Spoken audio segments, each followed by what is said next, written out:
Could a could a garage get your home sold? Uh, yes, we'll go into that as well as these projects could lower the value of your home. And should you get a home inspection and uh, bank owned properties of the week, talking about Grand Park Circle again, and Apple House of the Week and Mountain View House of the Week, as well as the 40 days on market report. Let's get moving here. Lots to go. We'll go really quick. Could your garage get your home sold? Yes, it could actually help you with selling the house. Now, are you going to get value out of the house if you upgrade your garage? Possibly, right? Depends on the buyer that comes through and says, "Oh my God, I have to have this totally decked out garage. It looks so amazing." Most people don't care. Most people come in, park their cars, or park their cars on the driveway and then use it as storage. So keep in mind, if it's something that you want to enjoy while you're living there, absolutely do it. You should absolutely do it. But certain things that people do want to look for. So replacing your garage door is imperative. My garage has a pole right in the middle of where the roll up would go. So it can't I can't put a roll up. I have to actually have a tilt up like that. So I still have the old plywood, heavy tilt up garage door, and it kind of annoys me. I can move the post on either side of this beam, but it's just not worth it for me. So I never really cared. What I'll probably do is wind up getting the tilt up panels, stick them together and keep it. I'm sorry, the roll up panels, stick them together so that they're sturdy, and then make it into a tilt up. So that even looks more modern than my dumpy, old looking garage door, right? Does it add value? Absolutely. In this market, I don't know if it really matters though. Finishing out the garage, meaning make it look like this, where you have all sorts of dangles on it, TV, workbench, make it look like yours. Absolutely. Are you going to get the value out of it? Probably not, right? Just adding epoxy could be a couple $100 to do it yourself, or $3,000 or $4,000 if you have somebody else do it. Should you do it? I don't think anybody cares unless they're garage heads, right? If they're gear heads and they absolutely love being in their garage, that's something. But I want to say like 95, 98% of the houses I go through, they don't have a finished garage. Maybe they have paint on the walls, you know, drywall and then painted. They're not even taped, or they're taped, but they're not floated out and textured. They're just kind of boring looking, right? Storage is huge, especially in older houses. This house is 2,300 square feet and it sucks. The storage is horrible. I actually had to blow out a wall in my pantry to underneath my stairs to get more storage room for my pantry. There's just, in these older homes, it wasn't a concept back then, 50 something years ago. Today in the newer homes, there are places for more storage. In a house I'm selling down in Hollister, there's 2,600 square feet of attic space. You walk up a flight of stairs in the garage, and you can go into this walk around attic. It was designed that way. It's huge. Storage is a huge thing. So if you want to turn your garage into a storage unit, absolutely. But then you don't get to park your car in it. So there you go. If your house does not have a garage, a lot of the older houses don't have. They might have like a carriage thing, like a detached garage or something like that. But if you want to add a garage to it, like a third car garage, I always thought maybe I'd put a third car garage on my side yard because I have one big side yard. The value wasn't there. I couldn't get my ROI out of it. I probably wouldn't have used it as much. It would have cost me tens of thousands of dollars. And for that, I just might as well throw stuff away or get a storage unit. So I never got that.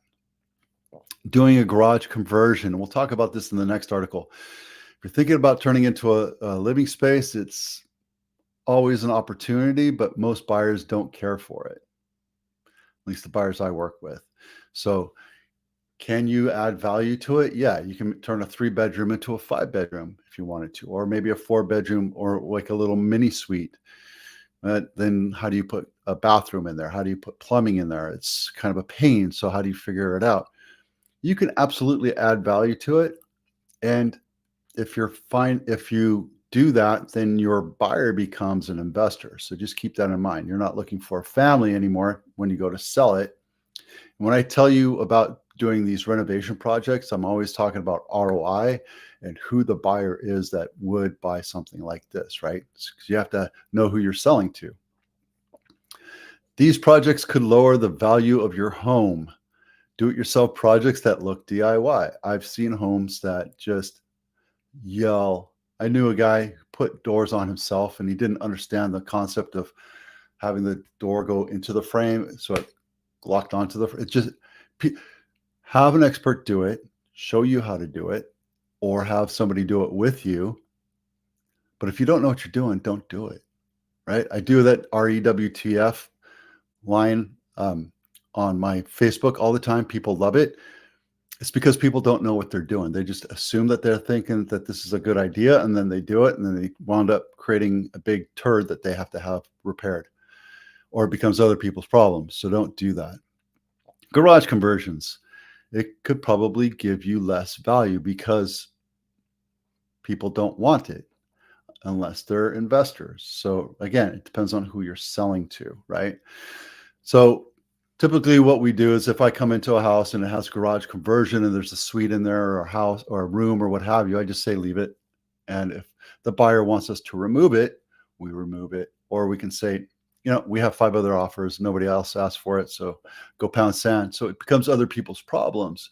But again, it's something that if you want to use it to rent out or have your grown kids live in so that they're kind of away from the house, that's something you can think about, right? Luxury custom upgrades. So, I'm just thinking, like, what's an example of that? Like a wine storage thing underneath your stairwell that's refrigerated. That's super great. But in this neighborhood, it probably wouldn't pass. If you were in Los Gatos, it would be expected, right? Trash compactors.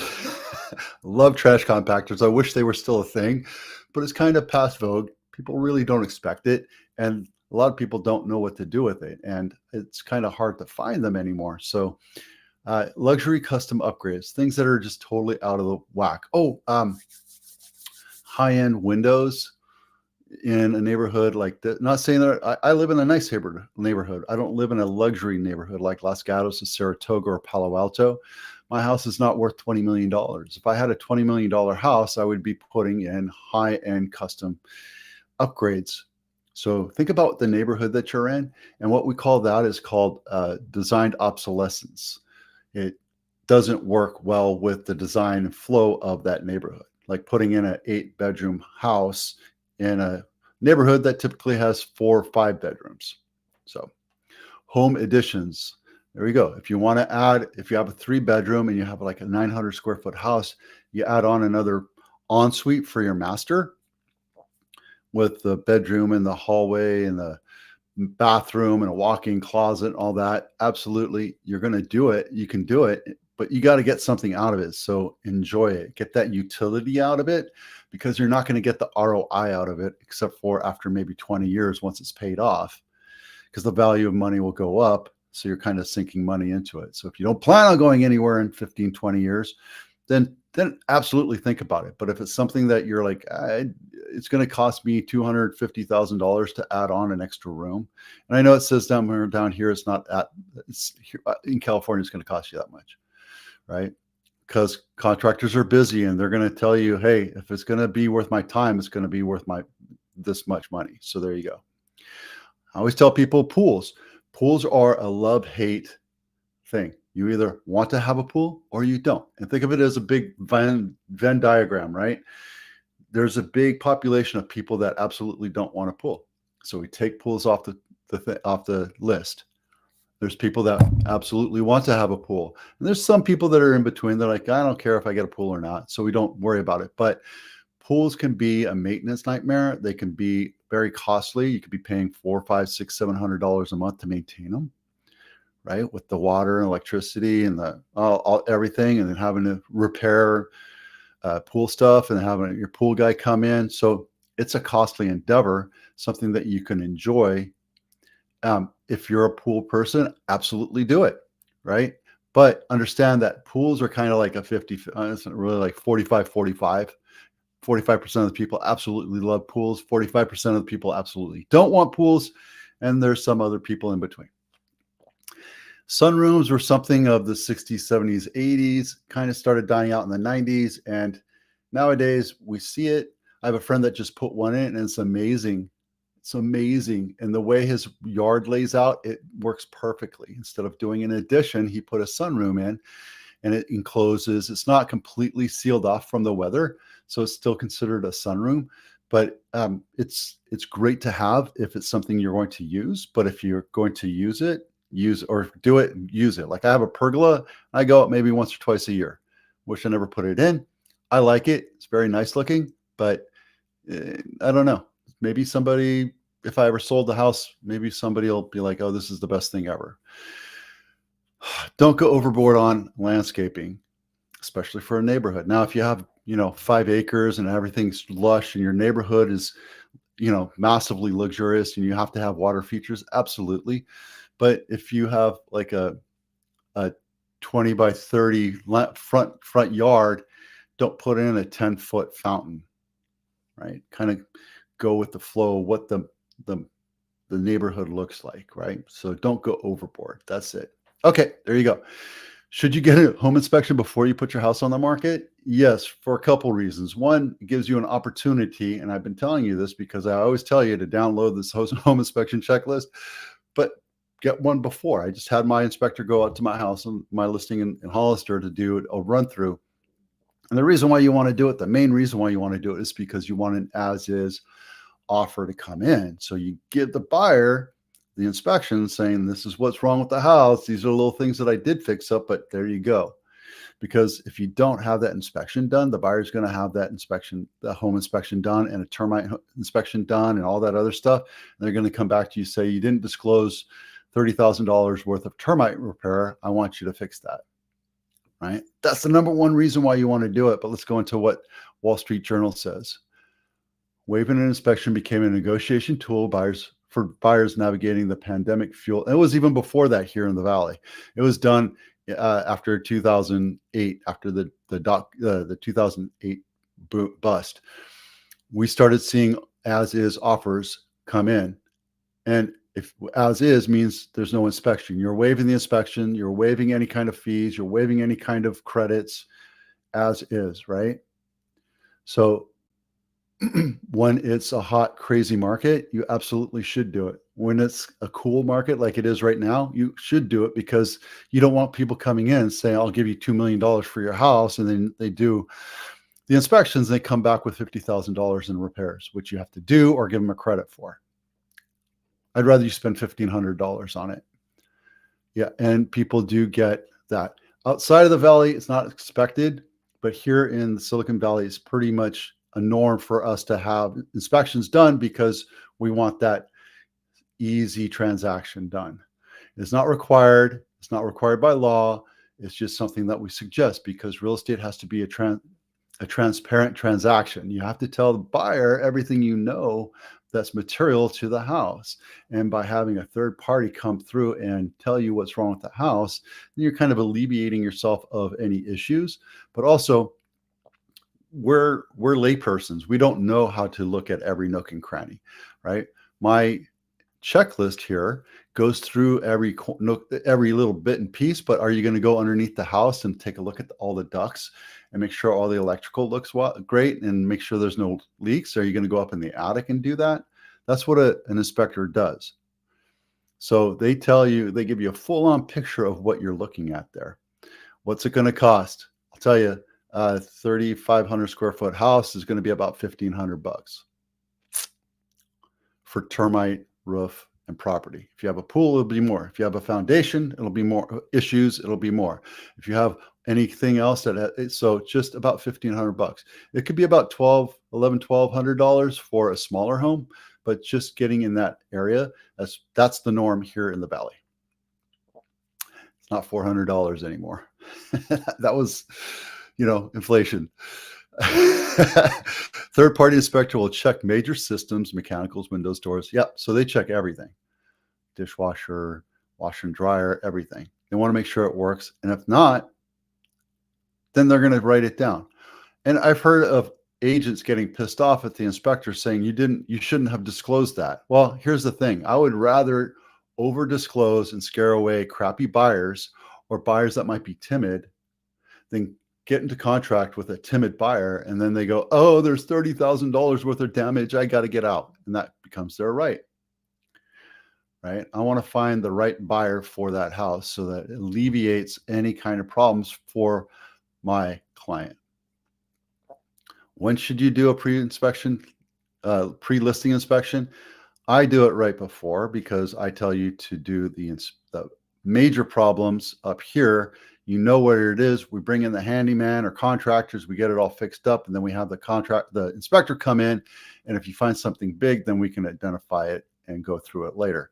Always disclose anything you do to your house, right?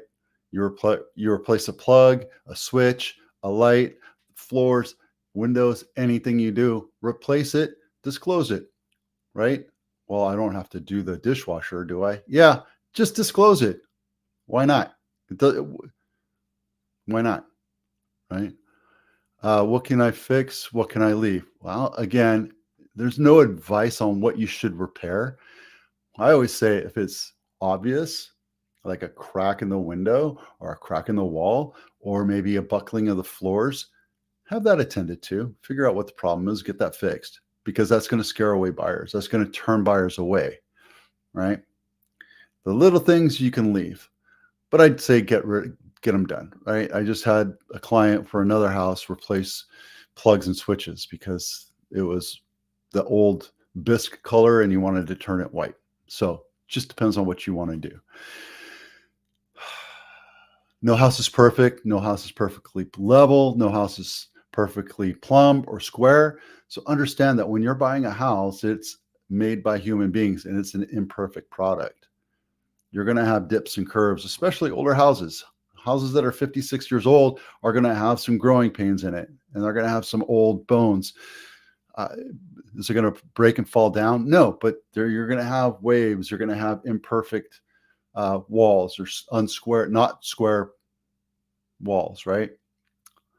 So what we want to make sure is anything that's safety related, like, hey, your water heater looks like it's going to blow up. You might want to have that replaced, right? That kind of thing. Or your toilet seems to be leaking. You should have that fixed.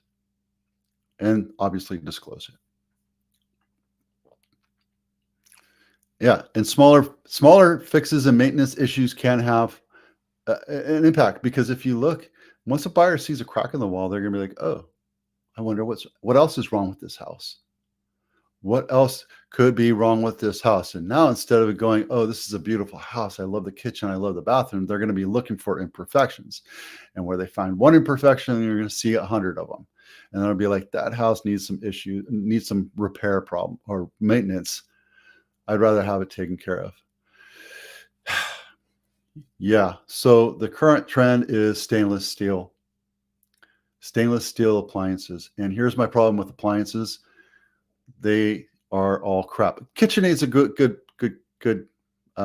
brand, but like I have GE and I just spent $1,200 on relatively new appliances. They're like 5 or 6 years old, and I had to have $1,200 to repair a refrigerator, the oven, and the dishwasher. Yeah. So, go through and it's just some appliance manufacturers build in the obsolescence so that they turn around and start dying over a few years. KitchenAid doesn't do that. So buy it. If you have white or black appliances, it might turn off some buyers. Just think of that, because you're looking at $6,000-$7,000 to replace all that to make it look good and brand new. Do I really need a pre-listing inspection? No, you don't. But understand that the buyer has the right and duty to have their own inspections done. Right? You can present them with the offer. I mean, with the inspections along with the disclosures, they can sign it, and then halfway through they can say, you know what? I didn't see this on the inspection and it wasn't disclosed. I want to have a full inspection done. So just be careful with that, right? The older the house, the stronger we encourage. Yeah, okay, whatever. Increase between fall. Yeah. So should you do inspection and repairs? Yeah, make your house look nice, right? Make it look like a showroom. Make it look like you're ready to move, like you've done the work, right? I have multiple videos on packing your stuff, making your house look showroom ready, get it staged up with your own furniture, make it look nice and pretty. 3 things on every surface, that kind of thing. Having the inspections is part of the work. There you go. Enough said. Home inspection checklist downloaded today. Bank-owned property of the week, Grand Park Circle, again, still on the market after 48 days. Wonder what's wrong with it. It was overpriced for the condition. And I think this was the crack house that we had earlier this year. So be careful. Last couple of days to vote, register to vote. If you haven't registered, get out there and register. I have my ballot right here. I'm going to be turning it in a couple days here. Apple House of the Week, $2.8 million, 3-bedroom, 2-bath, 1,300 square feet, a mere $2.3 million, built in 1962. But guys, look, this is a beautiful house. They completely made it look pretty, right? See, look, it's dated, but that's okay. It still looks nice and pretty. They put new lights in, new paint, updated the floor. It's going to sell pretty quick. This is on market just a couple days, 7 days. So if you're thinking about buying a house, going to open houses, download this checklist. It walks you through the house so you can compare and contrast 5, 6, 7 houses so you don't go nuts and crazy like I go. Valencia House, Mountain View House of the Week, Valencia Ave, not my listing, $3.5 million, 4-bedroom, 2.5 bath, 2,400 square feet, built in 2009. And the best part about it, not really, is that it has an HOA. But you can also walk to Castro Street where you have nice restaurants. There you go. So over the last couple of months, I started doing this new chart and this new grid, and I wanted to show you a visualization of it, right? And you know that I tell you that in order to have a balanced market, San Jose needs to have about 1,000 homes for sale, plus or minus 900 to 11 houses. Right now, we're at a measly 442. In June, the highest this year was 533. We need to have 1,000. That's why prices continue to go up. It has nothing to do with the cost of houses, affordability, interest rates. People are going to continue to move here. People are going to continue to move out, but we're going to have people continuing to move here. We're not building enough houses. We don't have enough for sale. So once we get to 1,000, we'll have a balanced market. But right now, you're still in a seller's market. Same thing with Santa Clara County. We need to be about 2,000, 1,800 to 2,200. But right now, we're at 700. And at its peak, we were at 1,138. So these numbers are all showing you what we're seeing, right? And we have 40 days on market. We have 207 houses that are over 40 days on market. We have 78 houses that are 90 days on market, and we have 83 bank-owned properties. It's just not there. We just don't have that inventory. All right, 25 minutes. I kind of went over my budget here. I'm Vito with Abitano. Thanks for watching. We'll see you out there.